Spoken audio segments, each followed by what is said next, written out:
Di balik Mas Rabia, part 5, Madame de la Belle Maison. Tali temali dipilin halus menjadi jalinan yang semakin mengecil di ujungnya. Marguerite merasakan sakit teramat sangat ketika serat-serat kulit sapi itu mengenai kulitnya yang mulai mengeluarkan darah. Kedua tangannya menggenggam erat karena tidak berdaya akibat ikatan erat tali berbahan kain goni. Algojo wanita suruhan Madame G itu begitu perkasa ketika memegang ganggang cemeti dan berkali-kali menghujam punggung polos Marguerite. Mereka hanya berhenti ketika ia mulai tidak sadarkan diri. Belas kasihan seakan hilang oleh tabir menjalankan tugas demi bertahan hidup.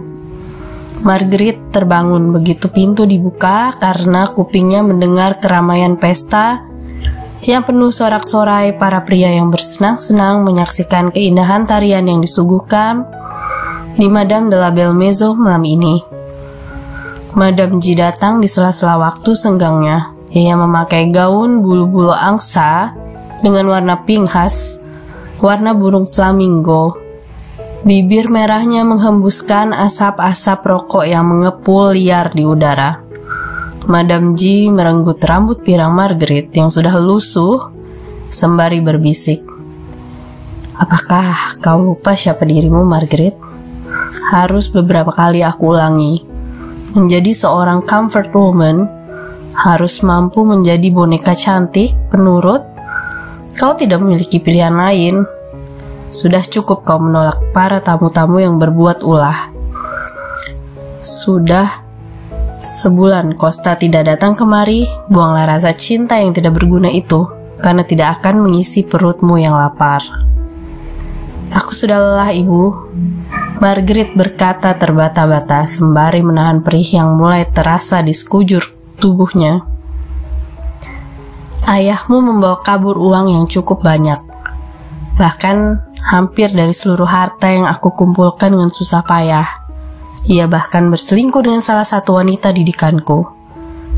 Marguerite, kau harus membayarnya, anakku, karena sebagian darimu adalah darahnya. Setidaknya hingga kini aku tidak menyanyiakanmu, bukan? Kuhias kamarmu dengan hiasan terbaik, pakaian berkualitas tinggi, bahkan kau tidak tahu apa rasanya kelaparan dan kedinginan di jalan. Aku hanya memintamu melayani mereka dan kau mulai membangkang. Madame G mengelus wajah anaknya Marguerite. Mata Marguerite mulai berkaca-kaca. Ia mengerti maksud dari Madame G.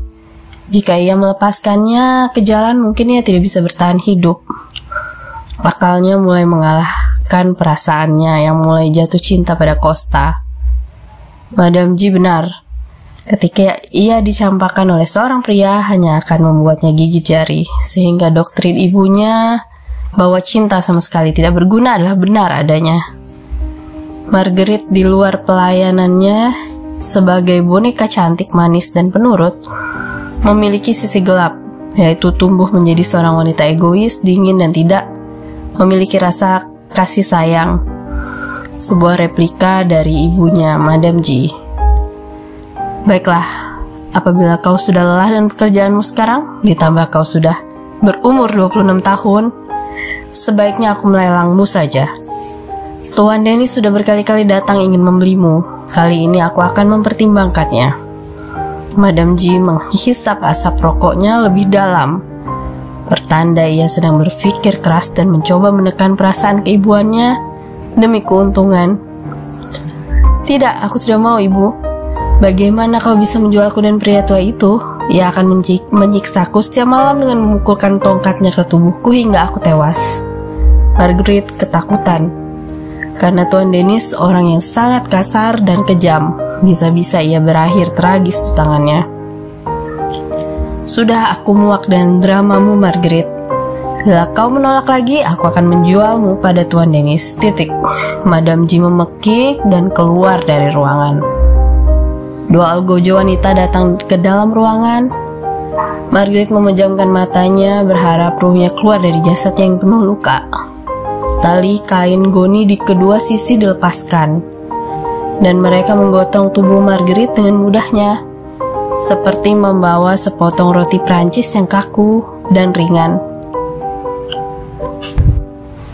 Toko parfum Costa kini menjadi nomor 3 terbesar di Graz. Seleranya yang tinggi dan terbilang gila mendobrak tren wewangian membosankan yang selama ini hanya bermain aman dengan bahan baku bunga-bunga yang terbatas dari kota Graz saja. Costa mengimpor varian bunga yang tidak dikenal banyak orang, namun memiliki wangi semerbak memikat. Ia mengimpor langsung dari Armenia serta menciptakan berbagai formulasi cerdas, seperti menaruh tuberose dan mawar untuk top note, ambergris dan amberwood untuk middle notes, oud dan fir resin untuk base note. Tentu saja ia juga memasukkan feromon alami hasil penelitiannya sendiri.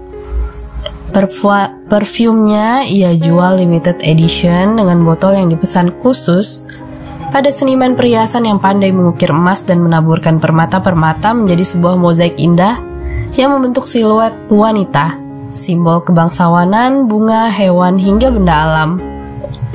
Parfum Costa menjadi pilihan favorit para bangsawan kelas atas yang tidak masalah membayar dengan harga berapapun demi sebuah gengsi dan hasrat persaingan.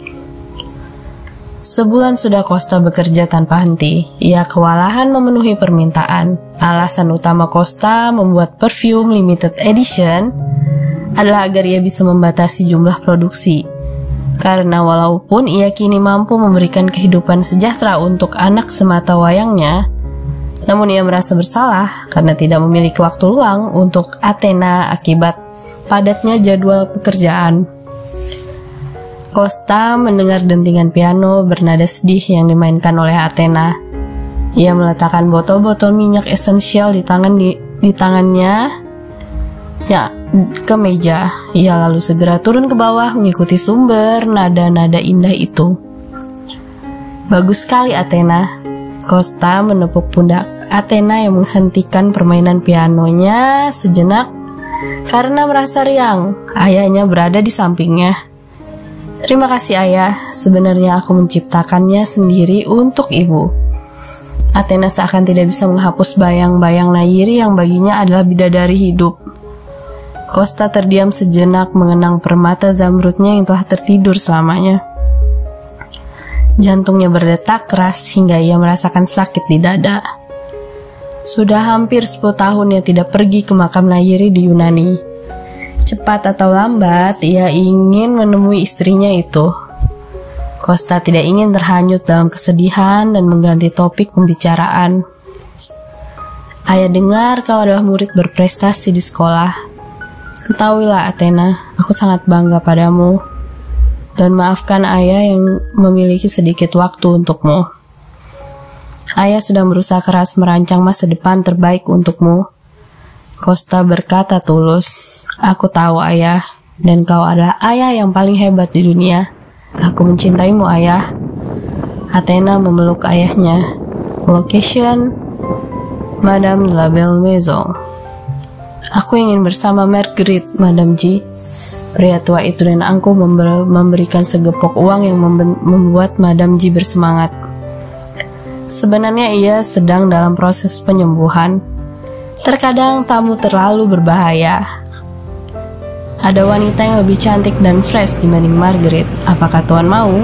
Madame G tertawa-tawa kecil sembari mengepakkan kipas bulu angsanya yang berwarna putih dan dengan lihai menutupi perbuatan sadisnya pada Margaret.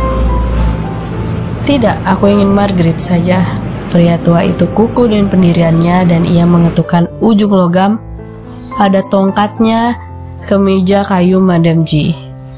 Baiklah Tuan, apapun yang Anda minta akan kami penuhi asal Tuan bersenang hati. Kata-kata Madame G semanis madu yang diproduksi oleh lebah di musim semi. Location, Costa House.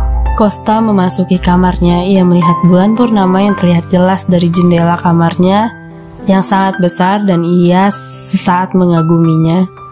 Hari mulai larut, ia sedikit mengantuk dan bersiap mengganti pakaian, namun sialnya ia menyenggol botol kaca berisi formula parfum yang baru saja ia ciptakan. Dengan bantuan cahaya bulan, Costa mengambil satu persatu pecahan kaca yang berkilau samar.